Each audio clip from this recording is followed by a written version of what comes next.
আসসালামু আলাইকুম। অবিরাম বাংলার সংবাদে সবাইকে স্বাগত জানাচ্ছি। আমি নাইম ফাথুম মুবিন। শুরুতে বিআরবি কেবলস সংবাদ শিরোনাম জানিয়ে দেব এই মুহূর্তে হাতে পাওয়া সর্বশেষ গুরুত্বপূর্ণ আপডেট আন্তর্জাতিক সংবাদ। শুরুতেই থাকছে মার্কিন ঘাঁটিগুলোতে হামলার পরিকল্পনা নিয়ে নতুন তথ্য জানালো ইরান। ইরানের বিমান বাহিনীর উপসমন্বয়কারী ব্রিগেডিয়ার জেনারেল মাসুদ জাফারি জানিয়েছেন, মধ্যপ্রাচ্যে অবস্থিত যুক্তরাষ্ট্রের সামরিক ঘাঁটিগুলো কয়েক বছর ধরে পর্যবেক্ষণে রাখা হয়েছিল এবং বিভিন্ন সামরিক অভিযানের সম্ভাব্য পরিস্থিতি বিবেচনায় পরিকল্পনা করা হয়েছিল। এবারে জানাবো চীন রাশিয়া বনাম যুক্তরাষ্ট্র, ৮১ বছর পর আবারও পরমাণু যুদ্ধের শঙ্কা। চীন রাশিয়ার সঙ্গে সম্ভাব্য সংঘাতের বিষয়টি বিবেচনা করে নতুন পারমাণবিক অস্ত্র কৌশল প্রণয়ন করছে যুক্তরাষ্ট্র। মার্কিন প্রতিরক্ষা দপ্তর পেন্টাগনের এই পরিকল্পনা যুক্তরাষ্ট্রের সামরিক নীতিতে একটি উল্লেখযোগ্য পরিবর্তনের ইঙ্গিত দিচ্ছে। জানাবো বেন গুরিয়ন বিমানবন্দর থেকে রিফুয়েলিং বিমান সরাচ্ছে যুক্তরাষ্ট্র। ইসরায়েলের তেল আবিবের কাছে অবস্থিত বেন গুরিয়ন আন্তর্জাতিক বিমানবন্দর থেকে যুক্তরাষ্ট্রের সামরিক বাহিনী তাদের কিছু আকাশে জ্বালানি সরবরাহকারী বিমান সরিয়ে নেওয়া শুরু করেছে। এদিকে ইরানে মোসাদের হয়ে গুপ্তচর বৃত্তির অভিযোগে ২১ জন গ্রেপ্তার। ইসরায়েলের গোয়েন্দা সংস্থা মোসাদের সঙ্গে সম্পৃক্ত থাকার অভিযোগে ২১ জনকে গ্রেপ্তার করা হয়েছে বলে জানিয়েছে ইরানের গোয়েন্দা মন্ত্রণালয়। এবারে থাকছে যুক্তরাষ্ট্রে ভয়াবহ দুর্যোগ, ঘর হারালো ৬৭,০০০ মানুষ। যুক্তরাষ্ট্রের ওয়াশিংটন অঙ্গরাজ্যে ভয়াবহ দাবানলে ১০,৫০০ একরের বেশি এলাকা পুড়ে ছাই হয়ে গেছে। আগুন নিয়ন্ত্রণে ১৫০০ জনেরও বেশি দমকল কর্মী মোতায়েন করা হয়েছে। এ দাবানলে এখন পর্যন্ত প্রায় ৮৫০টি স্থাপনা ক্ষতিগ্রস্ত বা ধ্বংস হয়েছে। প্রায় ৬৭,০০০ মানুষ বাস্তুচ্যুত হয়েছেন। এবং সর্বশেষ জানাবো হরমুজ নিয়ে সমঝোতার পথে ইরান ওমান, আসছে ৬০ দিনের চুক্তি। হরমুজ প্রণালী পুনরায় চালুর জন্য একটি কাঠামোগত সমঝোতায় পৌঁছেছে ইরান এবং ওমান। বৃহস্পতিবার আল আরাবিয়া ইংলিশকে দেওয়া তথ্য অনুযায়ী এ বিষয়ে কয়েকদিনের মধ্যেই ঘোষণা আসতে পারে।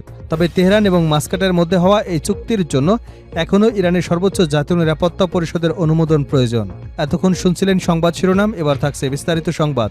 দর্শক, অনুরোধ থাকবে ভিডিওতে একটি লাইক দিন, কমেন্টস করে জানিয়ে দিন এই ভিডিওটি আপনি কোন জেলা থেকে দেখছেন এবং শুনছেন।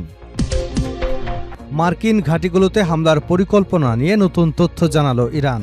ইরানের বিমান বাহিনীর উপসমন্বয়কারী ব্রিগেডিয়ার জেনারেল মাসুদ জাফারি জানিয়েছেন, মধ্যপ্রাচ্যে অবস্থিত যুক্তরাষ্ট্রের সামরিক ঘাঁটিগুলো কয়েক বছর ধরে পর্যবেক্ষণে রাখা হয়েছিল এবং বিভিন্ন সামরিক অভিযানের সম্ভাব্য পরিস্থিতি বিবেচনায় পরিকল্পনা করা হয়েছিল।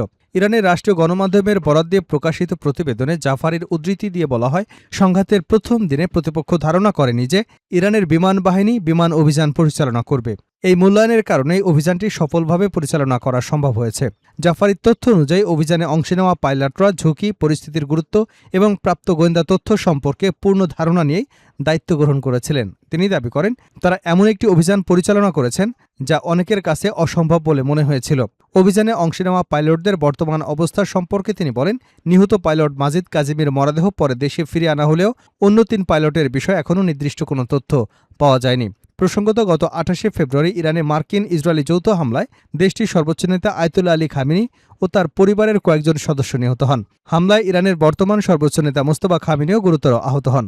পরবর্তীতে পাল্টা হামলায় ইরান উপসাগরীয় অঞ্চলে অবস্থিত বিভিন্ন মার্কিন ঘাঁটিকে লক্ষ্যবস্তু বানায়। এর আগে মার্কিন সংবাদ মাধ্যম ওয়াশিংটন পোস্ট প্রকাশিত বিশেষ প্রতিবেদনে লিখেছে, পত্রিকাটির স্যাটেলাইট চিত্র বিশ্লেষণ অনুযায়ী ২৮শে ফেব্রুয়ারি যুদ্ধ শুরুর পর থেকে ইরানের বিমান হামলায় মধ্যপ্রাচ্যে মার্কিন সামরিক বাহিনীর ব্যবহৃত ঘাঁটি স্থাপনাগুলোর অন্তত ২২৮টি স্থাপনা ধ্বংস হয়ে গেছে। ওয়াশিংটন পোস্ট জানায়, এসব হামলার লক্ষ্যবস্তু ছিল মধ্যপ্রাচ্য অঞ্চলে অবস্থিত মার্কিন ঘাঁটিগুলোর বিমান সংরক্ষণ কাঠামো, ব্যারাক, জ্বালানি ডিপো, বিমান এবং গুরুত্বপূর্ণ রাডার, যোগাযোগ ও বিমান প্রতিরক্ষা সরঞ্জাম। মার্কিন এই সংবাদপত্রটি লিখেছে, ক্ষয়ক্ষতির পরিমাণ যুক্তরাষ্ট্র সরকারের কখনো স্বীকার করা বা এর আগে কোনো প্রতিবেদনে উঠে আসে যে কোনো তথ্যের চেয়ে অনেক বেশি। চীন রাশিয়া বনাম যুক্তরাষ্ট্র, ৮১ বছর পর আবারও পরমাণু যুদ্ধের শঙ্কা। চীন রাশিয়ার সঙ্গে সম্ভাব্য সংঘাতের বিষয়টি বিবেচনা করে নতুন পারমাণবিক অস্ত্র কৌশল নিউক্লিয়ার ডক্ট্রিন প্রণয়ন করছে যুক্তরাষ্ট্র। মার্কিন প্রতিরক্ষা দপ্তর পেন্টাগনের এই পরিকল্পনা যুক্তরাষ্ট্রের সামরিক নীতিতে এক উল্লেখযোগ্য পরিবর্তনের ইঙ্গিত দিচ্ছে। পেন্টাগনের নীতি বিষয়ক প্রধান অ্যালব্রিস কোলবের তত্ত্বাবধানে তৈরি হওয়া এই কৌশল দীর্ঘপাল্লার কৌশলগত ক্ষেপণাস্ত্রের পরিবর্তে আঞ্চলিক যুদ্ধে স্বল্প পাল্লার কৌশলগত পারমাণবিক অস্ত্র ব্যবহারের উপর বেশি গুরুত্ব দেওয়া হচ্ছে। বুধবার একাধিক সূত্রের বরাত দিয়ে এসব সংবাদ প্রকাশ করেছে মার্কিন সংবাদ মাধ্যম এনবিসি নিউজ। প্রতিবেদনের তথ্য মতে, যুক্তরাষ্ট্রের পারমাণবিক ইস্যু নিয়ে তদারকির দায়িত্বে থাকা ইউএস স্ট্র্যাটেজিক কমান্ডের একটি ব্যক্তিগত সামরিক অনুষ্ঠানে এই পরিকল্পনা নিয়ে আলোচনা করবার কথা রয়েছে। নেব্রাস্কায় আয়োজিত ওই বৈঠকে আলোচনায় নেতৃত্ব দেবেন এলব্রিস কোলবি। পরিকল্পনার সঙ্গে সংশ্লিষ্ট সূত্রগুলোর মতে রাশিয়া বা চীনের সঙ্গে কোনো আঞ্চলিক সংঘাতে যুক্তরাষ্ট্রের মিত্র দেশগুলো হামলার শিকার হলে কিভাবে প্রতিক্রিয়া জানানো হবে সেই ধরনের পরিস্থিতি মোকাবেলার জন্য এই কৌশল তৈরি করা হচ্ছে। মার্কিন প্রতিরক্ষা বিভাগের এক জ্যেষ্ঠ কর্মকর্তা এনবিসিকে বলেন, আমাদের দৃষ্টিভঙ্গি হলো আমাদের বিশ্বাসযোগ্য পারমাণবিক বিকল্প থাকা প্রয়োজন।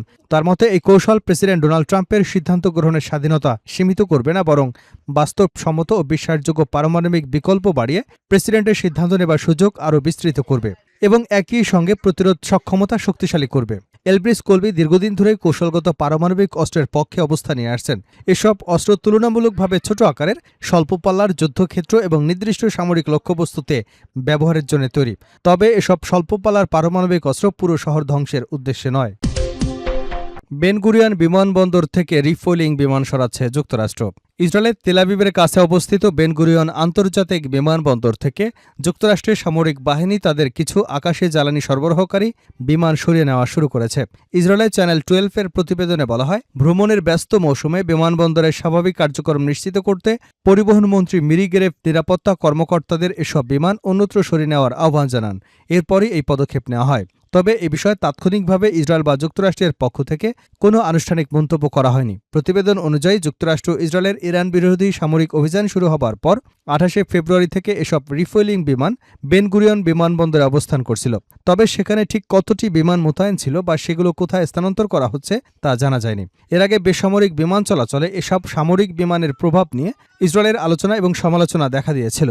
এদিকে এমন এক সময় পদক্ষেপ নেওয়া হলো যখন যুক্তরাষ্ট্র ও ইরানের মধ্যে বিশেষ করে কৌশলগত হরমুজ প্রণালী নিয়ে নৌ চলাচল সহ বিভিন্ন অমীমাংসিত ইস্যুতে সম্ভাব্য সমঝোতার গুঞ্জন জোরালো হচ্ছে। পাশাপাশি নতুন করে ভয়াবহ সংঘাত ছড়িয়ে পড়ার শঙ্কাও উড়িয়ে দেওয়া যাচ্ছে না। ইরানে মোসাদের হয়ে গুপ্তচর বৃত্তির অভিযোগে 21 জনকে গ্রেপ্তার। ইসরায়েলের গোয়েন্দা সংস্থা মোসাদের সঙ্গে সম্পৃক্ত থাকার অভিযোগে 21 জনকে গ্রেপ্তার করেছে বলে দাবি করেছে ইরানের গোয়েন্দা মন্ত্রণালয়। বৃহস্পতিবার রাষ্ট্রীয় সম্প্রচার মাধ্যম IRIBর খবরে বলা হয়, গ্রেপ্তার হওয়া ব্যক্তিরা ইরানের সামরিক বাহিনী সম্পর্কিত তথ্য সংগ্রহ করে মোসাদের কাছে পাঠাতেন বলে অভিযোগ করছে মন্ত্রণালয়। প্রতিবেদনে বলা হয়েছে, দেশটির দক্ষিণ পূর্বাঞ্চলীয় কেরমান প্রদেশ থেকে তাদের গ্রেপ্তার করা হয়েছে। এক বিবৃতিতে ইরানের গোয়েন্দা মন্ত্রণালয় তাদের ভাড়াটে এজেন্ট হিসেবে উল্লেখ করে। তবে এই অভিযোগের বিষয়ে ইসরায়েলের পক্ষ থেকে তাৎক্ষণিক কোনো মন্তব্য পাওয়া যায়নি।